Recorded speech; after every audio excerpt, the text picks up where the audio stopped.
All right, so we're going to start by going over the homework. And I think I said this a couple times now.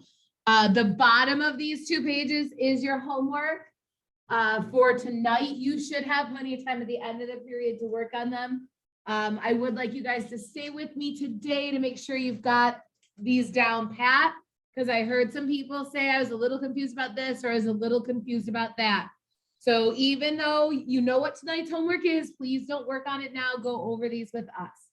So we're going to start with the wind direction. So this right away, the only thing you got to do for wind direction is look where this stick is. So we don't worry about the feathers.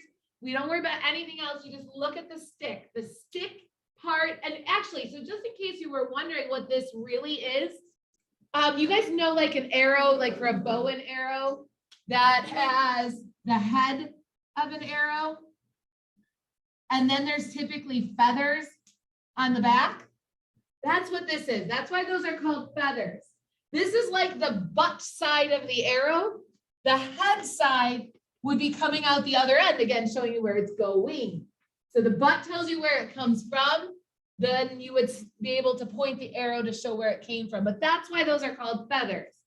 So it's just like an arrow. So again, for this wind part, you just got to tell me where that stick part of the arrow is. So just this. So this one is just plain old north. Okay, go north. There we go. And this time it's going to be 30 knots. Can somebody explain how I knew it was 30 knots?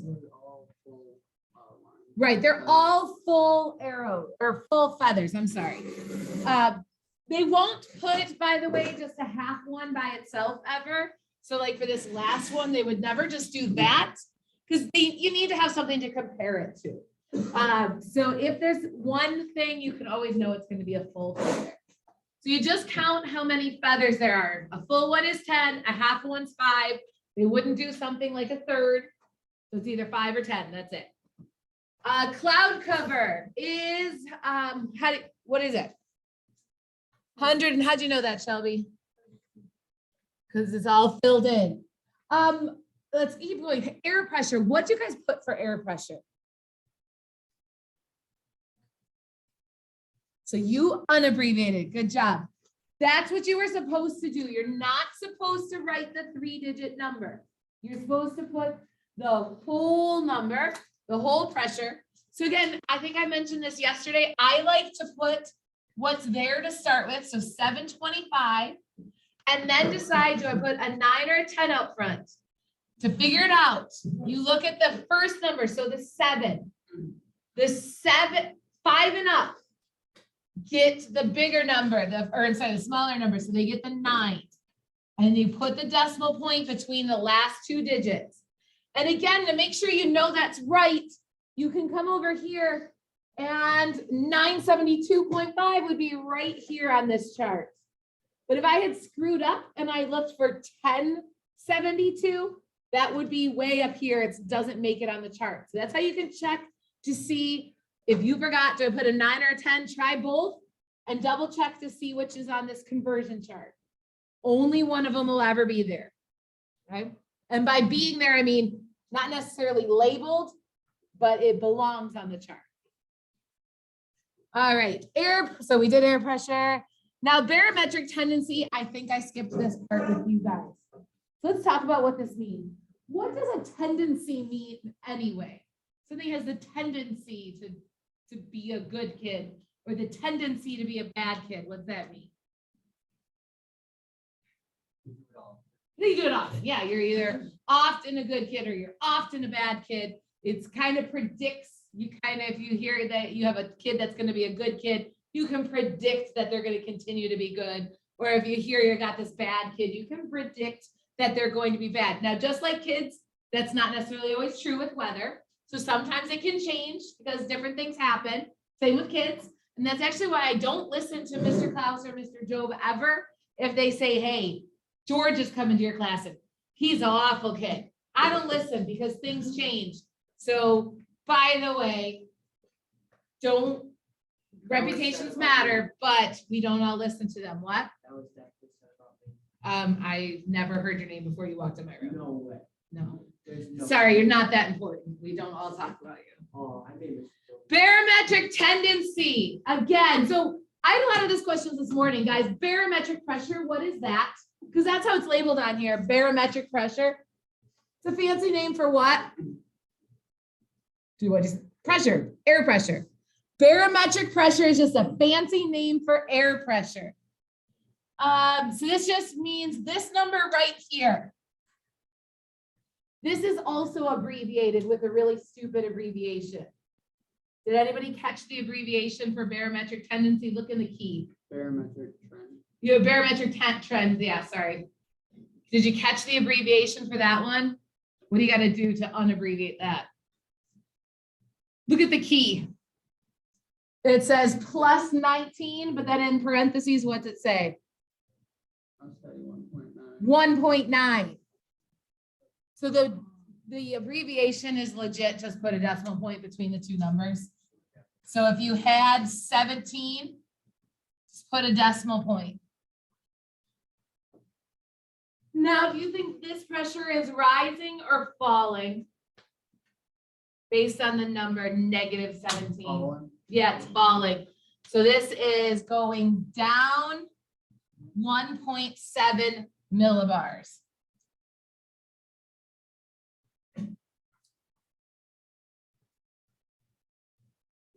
So this means as it says in the key, this means in the past 3 hours, the pressure has gone down 1.7 millibars.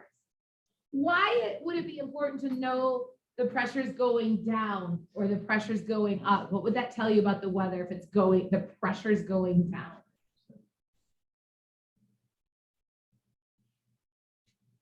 How about this? What kind of weather is it if it's high pressure? Cold, we got cold weather. What else do we know about the weather if it's a high pressure? What did I tell you to remember? My 8th grade science team. High, dry, cool, and clear.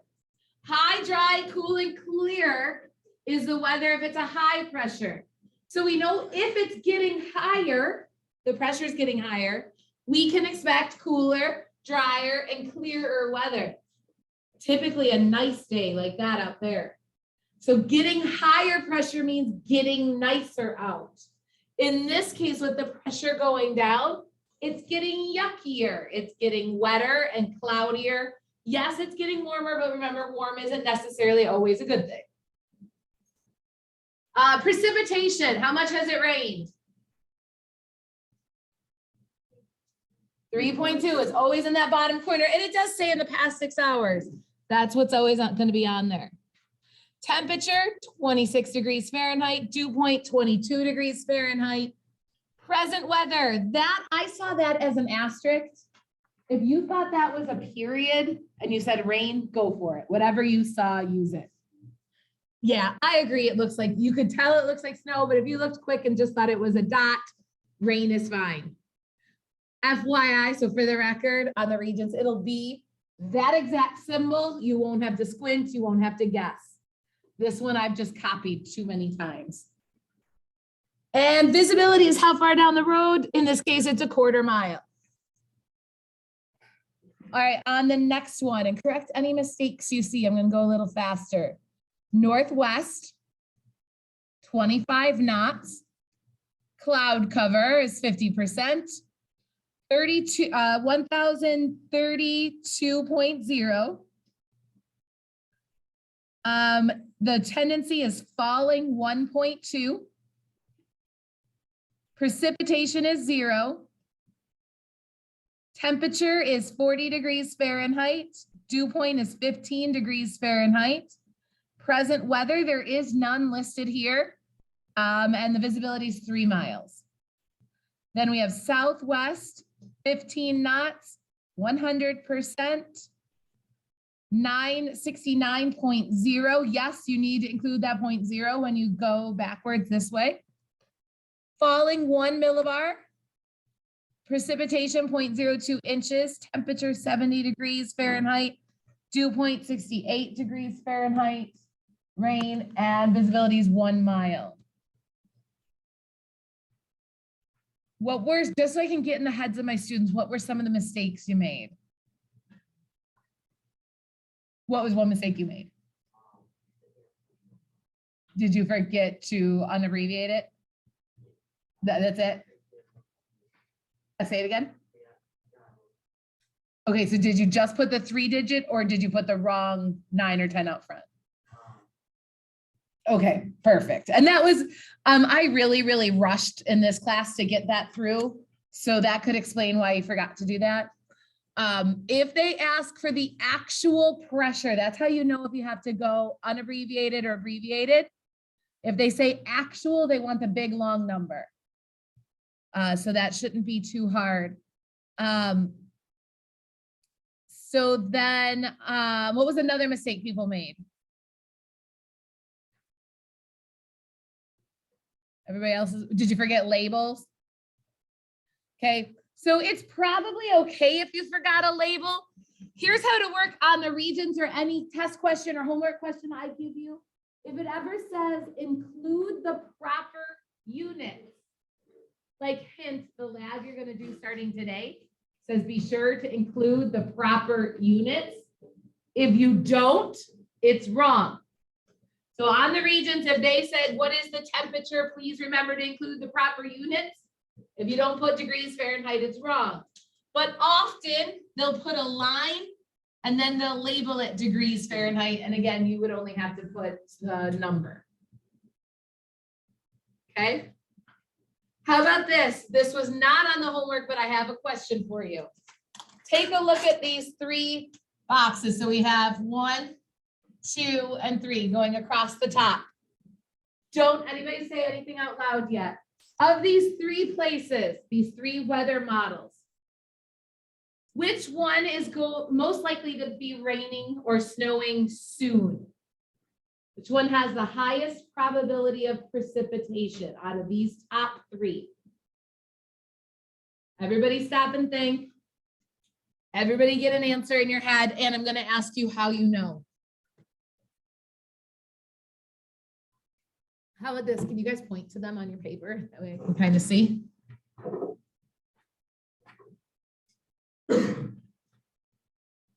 Everybody point so I can see what you're thinking. Mr. D, you got that back group? I can't see their fingers. Thanks. All right, who wants to answer this? Which one's gonna, Justin, which one do you think is going to rain? 1, 2, or 3? Middle one is not going to rain. Sorry. That's the least likely to rain. Somebody else gonna try. It's okay to be wrong. This is the same place. Left one. Left one. Number 1. This one? Yeah. Okay, let's try the third one. Riley. Number 3. Now, are you willing to tell me why? I can tell you why. No, you couldn't, clearly. No, but I can. Now you can? Yeah. Riley, did you still want to, or should we give Anthony the pleasure?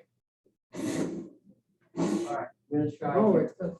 So figure it the out. temperature and dew point are really close. Guys, what happens when the temperature and the dew point are the same? It's precipitating, whether it's raining or snowing or whatever. You don't like that. Yes. So since those 2 are the closest, that one has the most likely chance of raining. Is there something else about number 3 that gave you the good idea that it was probably going to rain? It says rain. Okay, besides that. 100% cloud cover. You guys have not lived under a rock for the last 15 or 16 years. You know when it's 100% cloudy, it's likely to rain soon. I really want you to understand the pressure or the temperature dew point thing, because when they're the same, it's going to rain. But if you could have also remembered, oh yeah, when that happens, it's when it's cloudy, it's going to rain too.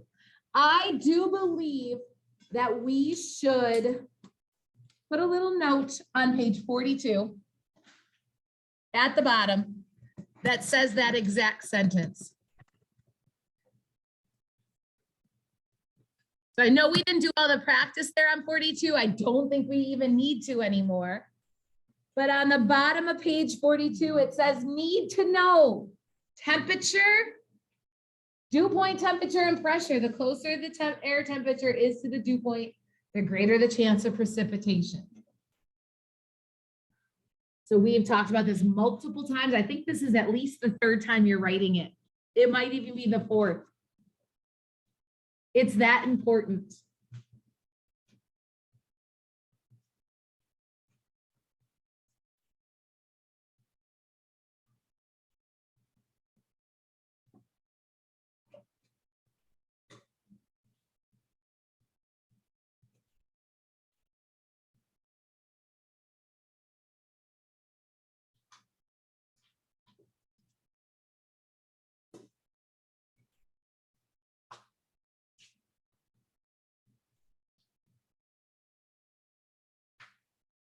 This comes up all the time. It's going to definitely be on the chapter test. It was on the quiz, and I can't guarantee it's going to be on the Regents. But if I was a betting woman, I'd put a lot of money down on this one, that this will show up on the Regents as well. When temperature and dew point are close, that's when it's going to rain.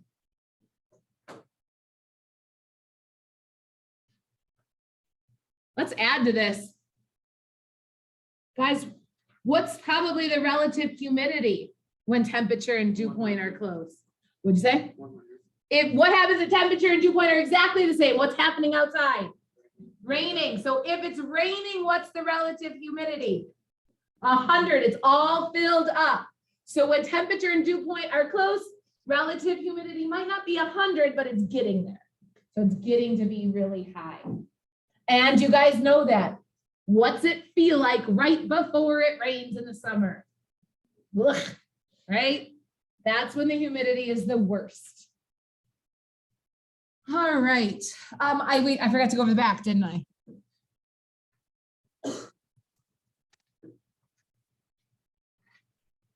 Quick, get all your answers for the homework tomorrow. Well, you forgot to do the back, so you did. No, so a little bit more because you did 15 out of 25 points. Is this the first one or did I go to the wrong one? Yep, okay, good, thanks. Oh, no, this isn't the first one. I did go to the wrong one. There we go. This is the first one, 34? Yeah. So notice, no degrees Fahrenheit on, and no labels at all. Any labels whatsoever gets you the answer wrong. So if you had a 45 degrees Fahrenheit, wrong. If you had a label pointing to it that said temperature, wrong. Only the bare minimum. Only the 3-digit number over here. So you had to abbreviate it, drop the 10 or the 9 and the decimal point. Does your answer look like this? Here's what doesn't matter. See how my feathers are pointing over towards the windows? You could have had them over here pointing to the ground. Doesn't matter if your half of one or your whole one comes first, as long as you have a whole and a half.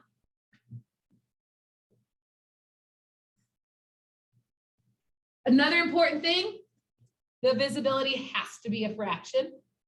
So that had to be half. The precipitation, this one, it's a whole number, but it's never a fraction here. It's always a whole number and a decimal or just a decimal. How'd you do labeling this and drawing your own? Not bad, right? Because there's a key. I said the common mistakes. A lot of times you label it because you're used to being told to label. Don't label. You guys still checking this one? A couple people are.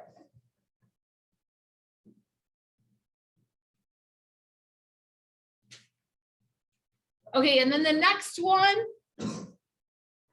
So first of all, this is supposed to be a completed circle, but I couldn't figure out how to do that on PowerPoint. Did my best. No, it doesn't matter which 3/4 you shaded, as long as you left most of it shaded in quarters. So if you were more of a this side person, you could have done it that way or this way. I don't care, as long as it's 3/4 of the way shaded in. Yeah, and the feathers could be pointing up or down as long as the stick is in this corner. So as long as the stick is over in the lower, that's the lower right, the southeast side. Again, we have a fraction here and a decimal here. 3-digit number, no decimal here. Any questions? All right, well, we're actually just about done. We don't have too much more to do. I do want to get in one more thing, but again, in case you haven't heard me the 8 other times I said it, your homework tonight is the bottom half of both of those pages. I think we'll still have time to work on them at the end. So we're gonna move on. I jumped all over in this packet. We're gonna go backwards to page 38.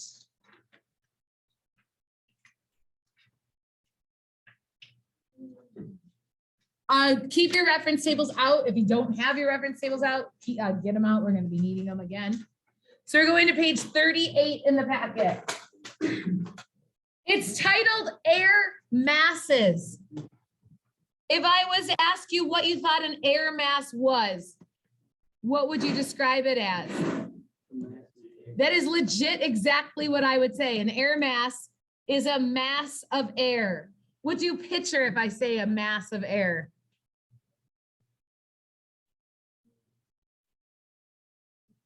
Yeah, okay. No, you're thinking too hard. Like I literally just think of a giant hunk of air. They give a large area of air. That's all it is. You know how sometimes there's like thought bubbles coming out of people's heads in cartoons and whatever? That's what I picture.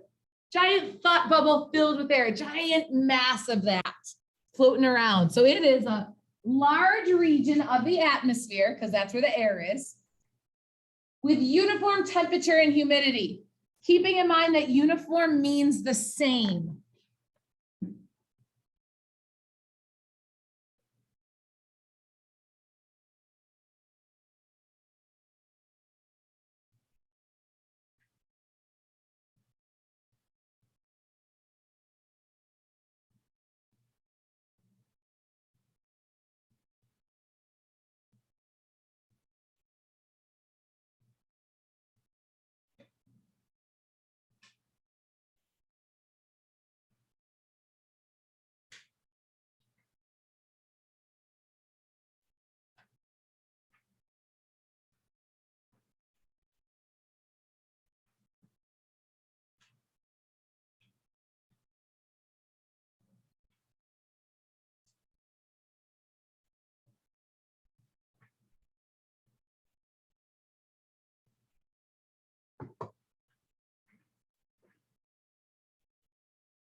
So this is a large hunk of the atmosphere that has the same temperature and humidity. And by same temperature, I mean it's all warm or it's all cold. We don't need to actually talk about, well, it's 72.4 degrees, just all warm, all cold.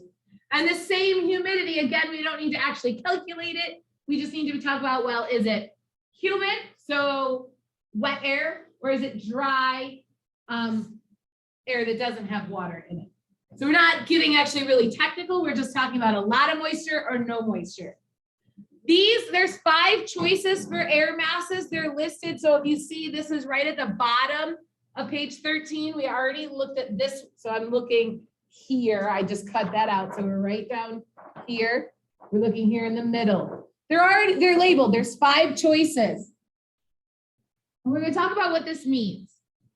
So I see a whole bunch of people already copying this down. Why don't you go ahead and do that? In that chart, I gave you the first one. I said CP. That's the abbreviation for the air mass. Go tell me what that abbreviation means. Obviously, you do not know what the next column is yet, the types of weather. We'll go over that together. But you got, this is on page 13, so you don't have to look at mine. And hint, they're not in order, so pay attention. Anybody need some whiteout? I changed them up a little bit.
All right, I just wanted to, we're gonna go.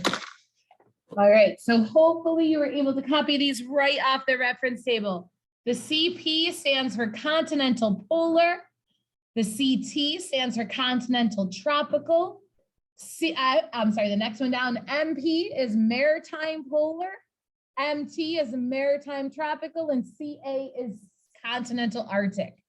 Now, really what the most important thing is what does this mean in terms of weather?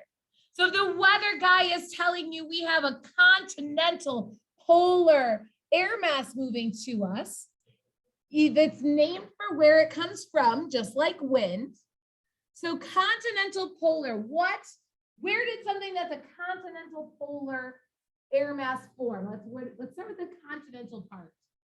Where do you think it formed if it's called a continental? On or at least above a continent. Now polar, what does that give you the idea of? Cool. Tells you it's formed somewhere cold where the polar bears live.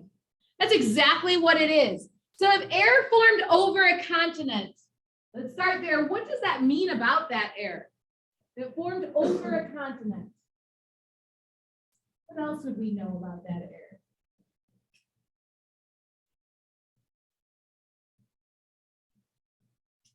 All right, let's try the other one. Do you guys know what the word maritime means? Anybody know? You want to try a guess? Wait, what question are you answering? That's what I thought. You're right. Yeah, the first one, the continental means it's going to be dry. So now let's talk about what maritime means. Anybody have any idea what maritime means? Keeping in mind, you know what continental means. What do you think maritime is? Any idea? You do know? It is maybe water, not dry. Maritime, like marines. What? Nothing important? Okay, good. No, stop. So maritime is all about water. So continental means it formed over land. Maritime means it formed over water. So that's going to give us a hint about what kind of weather you can expect. We already started with continental polar. So again, continental gives you the hint that it's going to be dry. And you already told me, what do you think polar means about that weather? It's going to be cold. So if you have a continental polar, it's going to be dry and cold. Now, what about continental tropical? Again, what does the continental tell you? Right. Continental. You're both right. Continental just tells you it's dry. But what about tropical? That's warm or hot. Yeah. Now, I know sometimes people like to think of tropical rainforest, 38. A lot of times when you hear tropical, the first thing you think of is a tropical rainforest and you think about water. Don't, is all I got for you. So tropical means warm, polar means cold, continental means dry, maritime means wet. So don't interchange those or switch them around. So let's go with this next one, maritime polar. No, oh, do you guys, so you know the Maritime Charter School. The Maritime Charter School, does anybody else know anything about the Maritime Charter School in the city of Buffalo? Do you know anything about them other than they have a football team? They're a charter school that actually is operated like the Marines or the Navy. It's, if you do something wrong, none of this Project Save or lunch detention, it's drop and give me 20. You do something wrong, it's go run a mile, come back and behave yourself, or you're running too. It's a kind of like a little military school right here in Buffalo. You are welcome to go. I'm not exactly sure how charter schools work when you live out here, but I had two friends that went to the Maritime Charter School, and they did great because they needed a little more structure in their lives. So anyway, maritime means, again, what did we establish for earth science though? What does maritime mean? Wet. So if it's maritime polar, wet and cold. Maritime tropical, wet and warm. Now I'm throwing out one more new word. We already know the continental part, right? What does that mean? Dry. Now, what do you think about the word Arctic compared to polar? Yeah, to Arctic means extra cold. So dry and very cold. And then what you will have to do with this information, it says in the map, write the correct abbreviation. So we've got these choices in the corresponding location to show the characteristics of an air mass that originated there. Do you guys know what the word originate means? Yeah, originate means where it began or where it started. So what we're saying is, all right, right over here, let's start. I know this is a weird place to start, but we're going to start on the right in the black. What is that area? First of all, why is it black? That's water. So let's start. Does it get a C or an M? M. So we have a little bit of controversy here. Is it going to be warm or cold up there? So here's your reference point. Guys, here, let me try and explain it since at least a few of you were confused at first. Where do we live? Where is that on this map? We're over here by these littler ones. How about anything north of us? Would you label that warm or cold? Okay, yeah, anything more north of us. Okay, so that's going to be a maritime polar. But here's the kicker. What's going to happen is this air mass might blow over to us.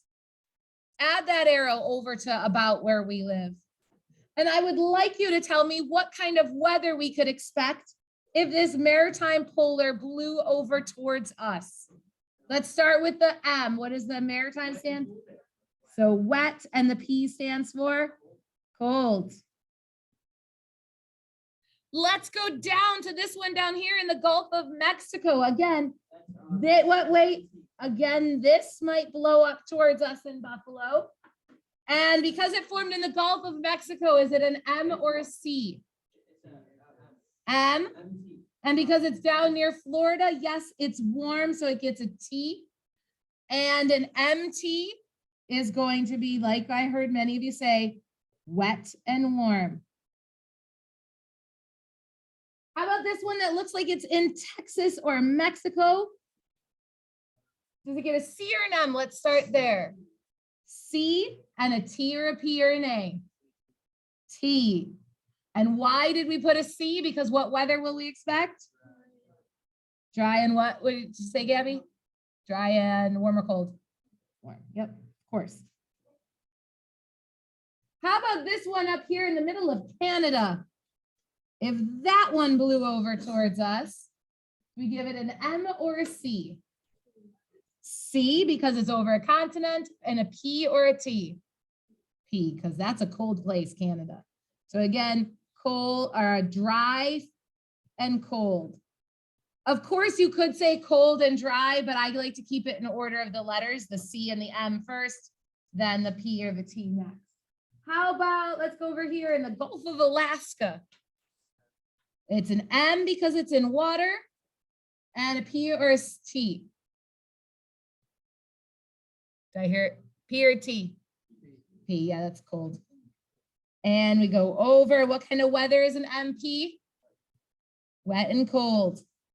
All right, we're just about done. Let's get this one way up here. C for what? C for continent. And what did I hear you say? Why A? Yeah, because it's extra cold up there in Alaska. So if we do the arrow over, dry and very cold. All right, I think we are going to run out of time. This one's going to be an MT for wet and warm. Again, you guys do have homework. It is pages 43 and 44, the bottom halves this time. And that's it. I do.